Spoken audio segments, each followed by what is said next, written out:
Are you an author who subscribes to the idea that a main character can't have a really settled romantic relationship? I mean, clearly she has the daughter and she has the sister, so she's anchored in some places, but you know, you're always giving her and her significant other in Canada anyway a lot of ups and downs. Is that just kind of part of the conflict that drives a novel?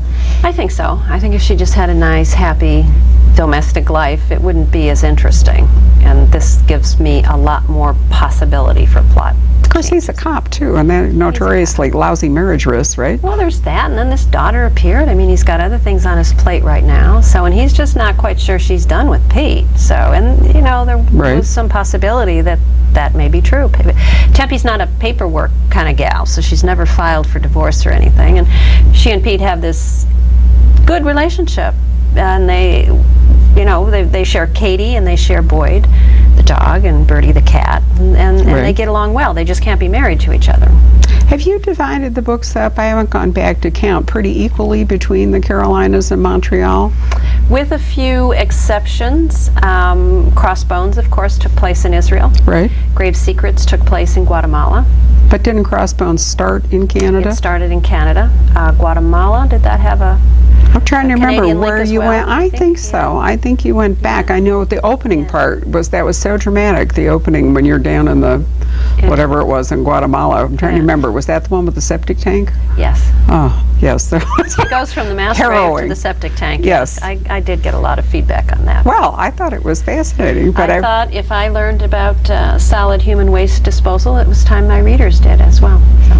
A good choice. It was one of the most harrowing opening scenes. I thought your Israel book was completely fascinating, and there have been a number of real life developments since you wrote that book, haven't there? There have. A couple of books came out subsequent to mine. James Tabor's book called The Jesus Family Dynasty, and then the Discovery documentary about, what was that called? The Jesus Family Tomb, I think. Maybe. Caused I haven't quite a seen stir. It. Yeah.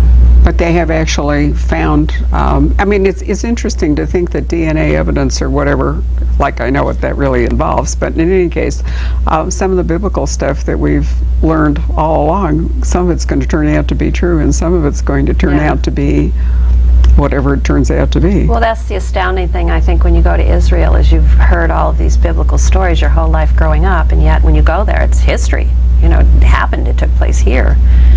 Not just in Israel. I was really interested when we went to Rhodes. I've been there now twice, and if you go down to, there's a, I'm trying to remember the name of the village, but it's sort of like going to Santorini. It's one of those things where there's an agora on the top, or sorry, an acropolis on the top and an incredibly steep ascent, so they do the donkey routine, or you can try to walk it. But when you're up there at the top of this little acropolis, which is where they filmed The Guns of Navarone, it's one of those, you know, can't scale the cliff numbers, they all look down, the local people, and talk about this little bowl of water called Paul's Port, still called Paul's Port, which is where St. Paul and his little cockle boat came along, you know, and slipped inside and then preached to the, you know, the Rhodians and whatever. And it was like it happened yesterday. Yeah. In the Eastern Mediterranean particularly, you follow in Paul's footsteps an awful lot of the time. So it is living history, but I mean, I think the whole question of whether, you know, the story of the New Testament as we've traditionally read it is what happened, or that's another. I mean, it's not an eyewitness account, right? Exactly. So I mean, that has a lot to do with it too. Significantly after events took place. Did you get any kind of reaction to? You know, I really expected to tick off the Christians, the Jews, and the Muslims. And I got one letter from a fundamentalist Christian in Tennessee, and I think one letter from an Orthodox Jew in New York, and that was it. Really? I was kind of disappointed. You know? I'm surprised. Yeah. I really thought that you would elicit a lot of email. And of course now, since authors have websites, it's not that difficult for, you know, fans either loving or disgruntled to write to you. And I looked at your website today, and I think it's a very classy production. Oh, thank you. It's Minor Miracles does it, is the company that does it for me. It looks like hologram. Is there sort of a little bit of a feeling from Bones from the TV with the holograms floating around? They change it every now and then. I'm not sure what my webmaster had in mind when he pick that particular moving stuff. I don't know what they do. Oh, I liked it. I thought it was very good, and it has all the sort of basics. But happily, your publisher sent me an invitation to your 10th book birthday party in New York, in which they thoughtfully listed the books in the years. So since I'm getting absent-minded, this gives me a really great way to go through them. I remember Deja Dead. I remember I knew your editor, Maria Raitt, because it came out actually first from Macmillan in the UK, if I remember. Random House. Was it Random House? Was she at that moment at Heinemann? That was when she was gone from Macmillan and at Heinemann. Okay. And it was published over here eventually by Scribner. My friend Suzanne Kirk was your editor through, what, 8 books or 9? Oh, God, 8, no, I think. 7 or 8. 8, I think, yeah. Yeah, because then she retired. Yeah. But I thought it was interesting because there was this huge fuss from the UK. You're an American author working in Canada, and yet, you know, this huge book buzz for Deja Dead starts in London. And then the book won the Arthur Ellis Award. Yeah. Can you tell us, I mean, how did that happen? I have no idea. I mean, it's for Canadians. Did they count you as like an honorary Canadian? I think if it has significant Canadian content. I was nominated 3 times for the Arthur Ellis. Won it once. Well, I remember you won it for Deja Dead for Best First Novel. Right. I think if it has significant Canadian content, I don't think you have to be a resident in Canada or a Canadian by citizenship. Okay. I don't know. I'm not sure. I'm not entirely sure either. I have a couple of Canadian authors on my own list, but in any case, Arthur Ellis is who? Arthur Ellis is a fictional name, I believe, for the original hangman in Canada. And to give their executioner a certain degree of anonymity, each subsequent official national executioner was called Arthur Ellis. So the award is actually a little wooden figure hanging by a noose. I've always thought it was sort of an interesting macabre award. I mean, because if you get an Edgar, you get this kind of pasty-faced bust of Edgar Allan Poe. I have one, and I wouldn't know. Well, I do, and then I've got the Raven, which kind of looks like a Maltese falcon having a headache or something. Yeah. And the dagger is actually a dagger. Yeah. And if you get a diamond dagger in due course, it's a diamond.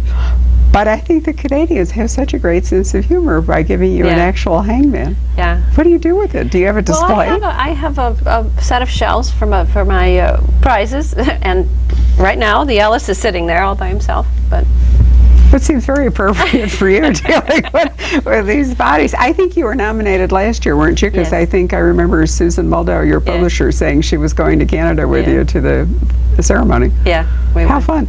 Do you know, when you were at the store, I think it was last book, which was Break No Bones in the hardcover, we did some kind of a video broadcast through Pal Talk. And what I found really interesting is the only author we've done this with where it happened is that you had a lot of non-U.S. residents, and they were mostly from Montreal, but some for England, who all logged in to talk to you. Do you ever tour in Canada? I do. I toured in, let me think, I did media in Montreal and Toronto, and then just because of the scheduling of the massive tour I'm on this fall, I go back and do a Western swing in October in Winnipeg, Edmonton, Vancouver, and Victoria.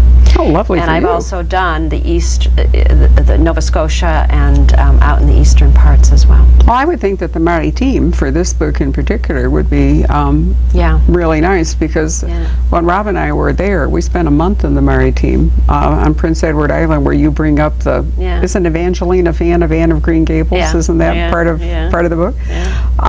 That's when I learned the whole Acadian thing, which is where our Louisiana Cajuns come from. But I thought it was so fascinating that you went into New Brunswick for this book. I just thought it sprang partly, Bones to Ashes, sprang partly from a case. And I have well, 3 things, really. I sit on the National Police Advisory Board, National Police Services Advisory Board in Canada. And we advise to the National Police College and the RCMP Forensics Lab and a number of other services.